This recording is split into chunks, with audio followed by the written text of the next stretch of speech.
one of those in so many ways that through history has contributed. But as you look at Collin County and the Commissioner's Court, you think that, who knows about the Commissioner's Court? Who knows what they do? How important is it? Well, as you look into your daily life activities, they touch you in just about every way. This is an organization with 5 individuals, presently all like-minded, and have been like-minded because they have been Republicans for the past 20-some years. They have not changed. They're really actually an extension of the Austin government. $330 million is the 2017 budget. 16 employees. 50 of those are elected officers, including the 5 commissioners.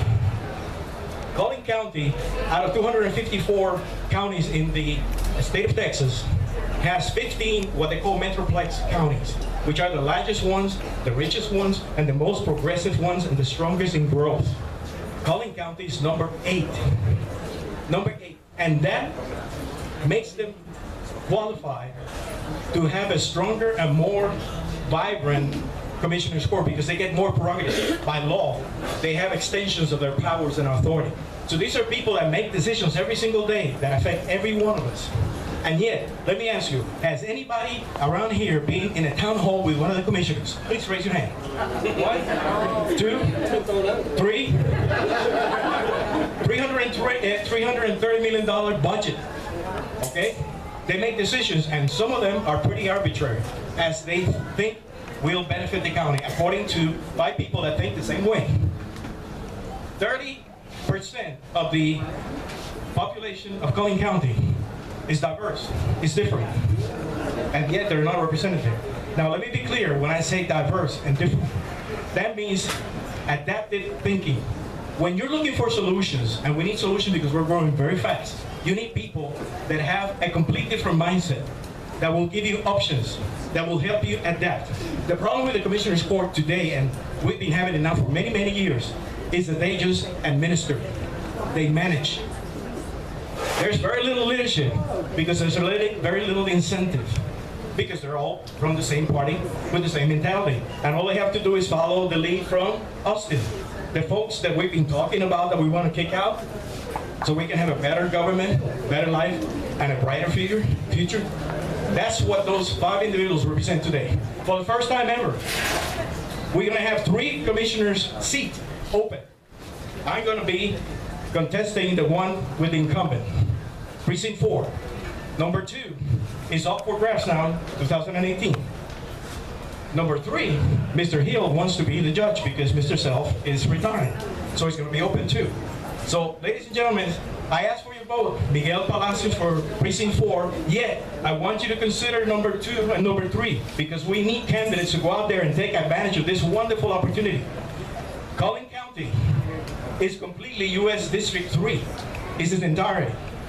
HD 67 and 66 also compose the entire county, basically.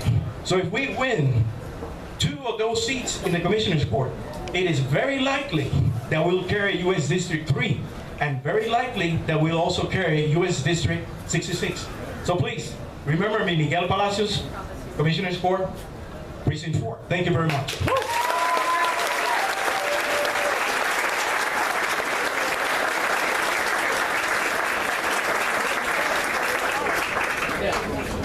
So as you would expect from a former Special Forces operative, he's much taller and more athletic than I am. So I have to stand on the milk crates to be heard. So technically what I'm about to do is not introducing a candidate. It's introducing a private citizen.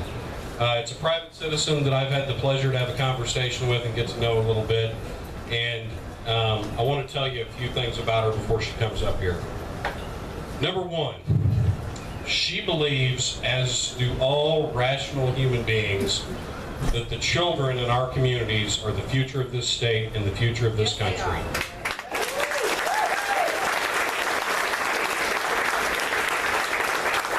She works every day of her life to make sure that every child in this state has a bright and promising future, and that's something to be commended.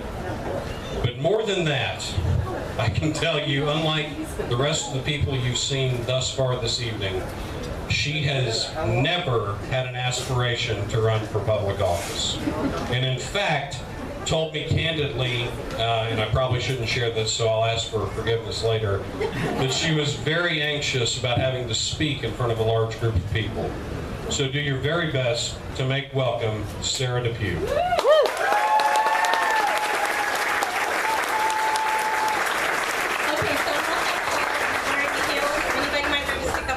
Get up here soon. Do it.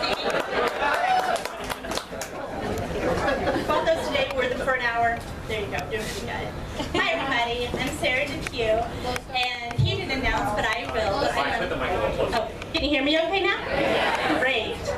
Okay. Well, he didn't announce, but I'm going to. I'm going to be running for Texas House of Representatives in District 67. Woo!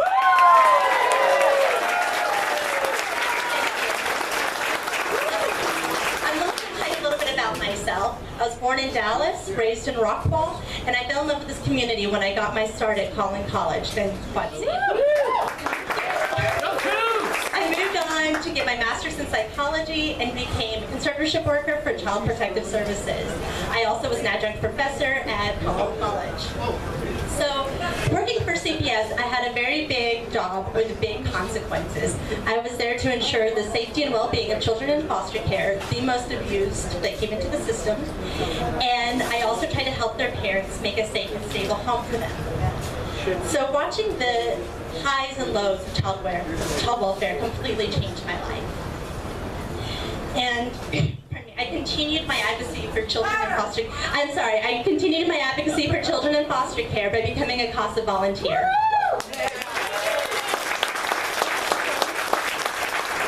Working for the state's most vulnerable population, it was a real education in how decisions made in Austin can have a profound impact on the life of a child. Our legislators are wasting money litigating losing case after losing case because they wrote bad laws to begin with. Just think what would have happened if they put all of that energy and resources into actually creating programs that could help Texans. I think we're all tired of it, and we're tired of being embarrassed when we watch the news. Why am I running, and why now? Well, the why now is really easy. I think all of you guys will understand if I just say November. Yeah. Don't have to go much detail on that. Yeah. So I've been politically engaged my whole life. I've got 2 small children, and I have a real fear of public speaking. I'm pretty terrified to be up here in front of all of you guys. You guys are being so sweet. Thank you. So I'm a pretty unlikely person to be up here if I don't really like public speaking. This is a weird gig to be asking for. Thank you. But I can't get away from the fact that it feels right. It feels like the thing I have to be doing, and I don't think I could live with myself if I didn't do absolutely everything I could to make the world better. Thank you. So I have to go way far out of my comfort zone in order to do all that I can do to make a difference. As nervous as I am, I'm actually even more excited to talk to you about what we have to work with and what we can do to make things better. I'm excited to talk about how we can make our elections more fair by getting legislators out of the business of redistricting and making a systematic approach that's fair for everybody. I'm excited to talk about our shared commitment to education and protecting our air and water quality. We have to push back on discriminatory laws that are unjust and scapegoat our neighbors because of whatever differences are among us. Yes. And we have to embrace common sense, decency, and liberty for all Texans in order to move forward into the future. So, I'm Sarah Depew. I'm running for Texas House of Representatives in District 67. I look forward to earning your vote.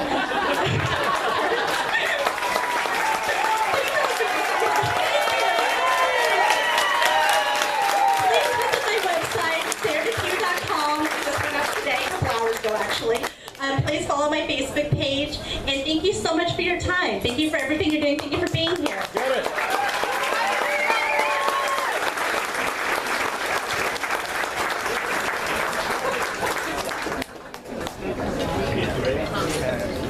As someone who lives in H HD 67. Can we get one more round of applause?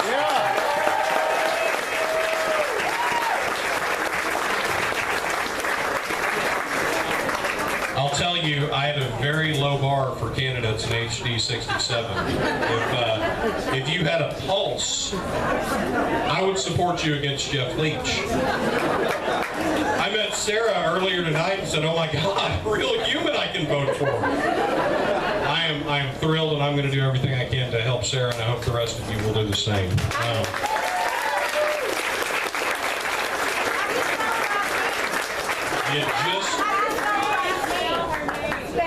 Sarah, Yes. would you tell the crowd how to spell your last name? Yes. D as in David, E as in Edward, P as in Paul, E as in Edward, W as in Washington. Sarah with an H. Thank you.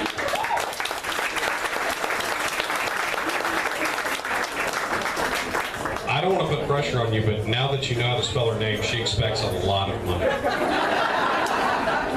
And rightfully so. Yeah, you can't reason with crazy, so we got to get Leach out of there. Anyway, the next guy I want to introduce to you is the definition of a citizen servant. He is a man that saw a problem, wanted to fix it, ran for office to attempt to fix it. More than that, he is a Collin County advocate and a friend to you if you don't already know him. Put your hands together for the man, the myth, the legend. I want to make sure I pronounce this right. Stirling Morris.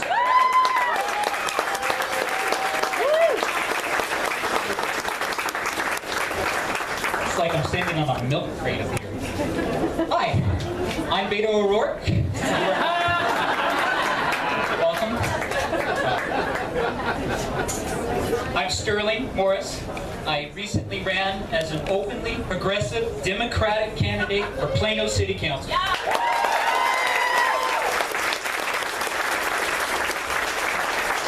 Well, don't clap yet, I lost. But, you know, that's fine. I ran because we do this for the moments. Not minutes, not seconds. We do it for the moments. In every moment, in every heartbeat, with every breath you or I may ever make, we believe that we can make a difference. Amen. I believe that not so long ago, here in the great state of Texas, Democrats were the leaders of choice, voted into office. Progressives, liberals, free thinkers. I believe that empowerment still resides in each of us today. I believe that we are the makers, the changers, the innovators of our future. And we have gathered here tonight to celebrate that belief in us. Yeah, sure, we're also here to see that guy, Beto O'Rourke, wherever he is. Wherever, Beto? Okay, not here yet. Who is this guy? All right, more importantly, we are here to celebrate our democracy. Our chance to listen to those who inspire us so that we can inspire other people in turn. Because every person here, every candidate and proud Texan alike has something to say, something to offer, something to give.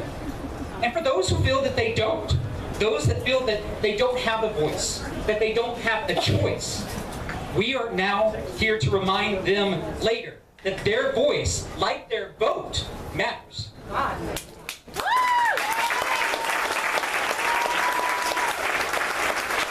And we should always strive to amplify the voices of others. We should always strive to amplify those who feel that they don't have a voice or a choice. We're here to help remind them of that. We're here to amplify the voices of those who feel that they should be able to use the restroom of their choice.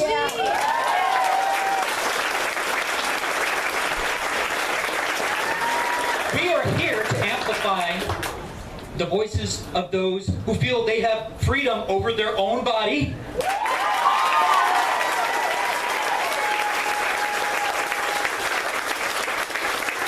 And we are here to amplify the voices for those who want to walk safely down the street, our streets, without fear or judgment.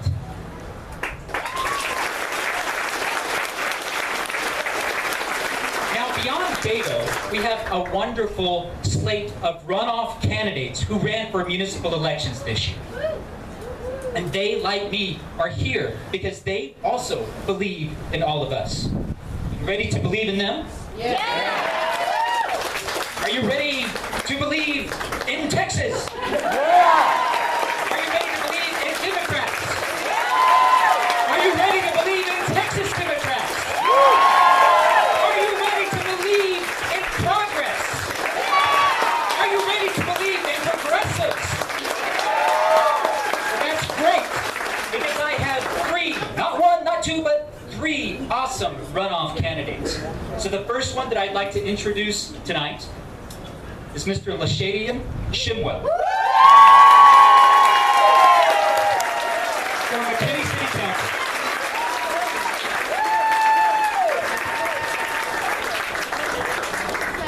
Good evening, everybody. How are you?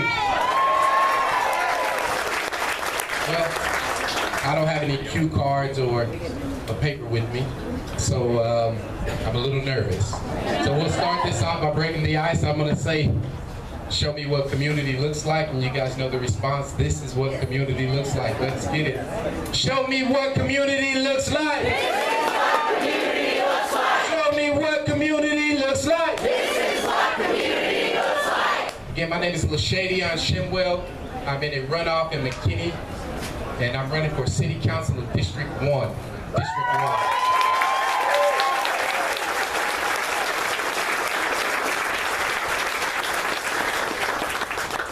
My pleasure. I'm excited, but most of all, I'm humbled to be here. If you know anything about McKinney, it is a very far-right conservative town, or they think that they are. They think they are. They think that they are. In the history of the city of McKinney, there's only been one black city councilman ever, and so the odds are against me.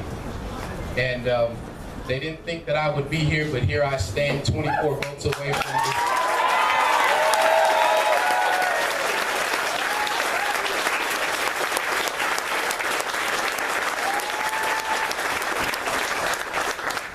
"24 votes away from the hand-picked guy to come in after the incumbent."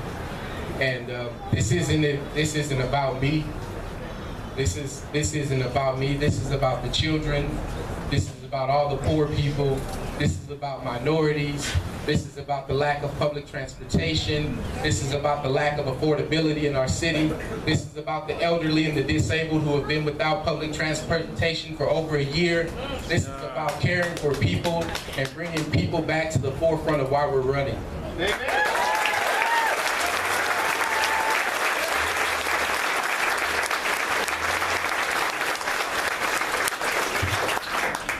I thought it was extremely hard to follow an NFL player,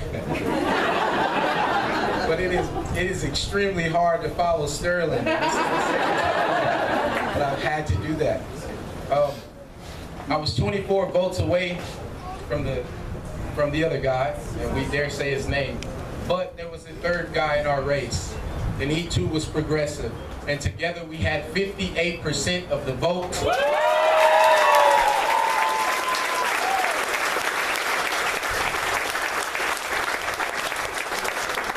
I tell you, the next 3 weeks, we are going to win this thing, and the significance of it. McKinney is the county chair. If we can pull this off in 3 weeks, if we can pull it off in McKinney, if I can do this, a poor black man with dreadlocks and tattoos in the city of McKinney.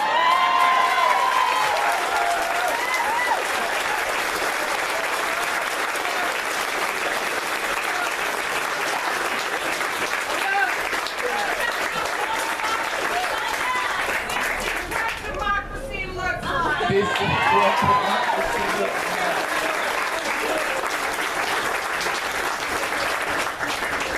You guys are bringing tears to my eyes. And Ellen is here.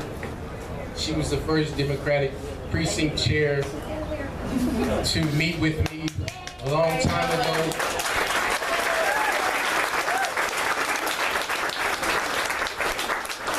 But no one everyone else believed that I had a shot, she believed in me, and here I am. Dr. Stacy Donald, who just won at College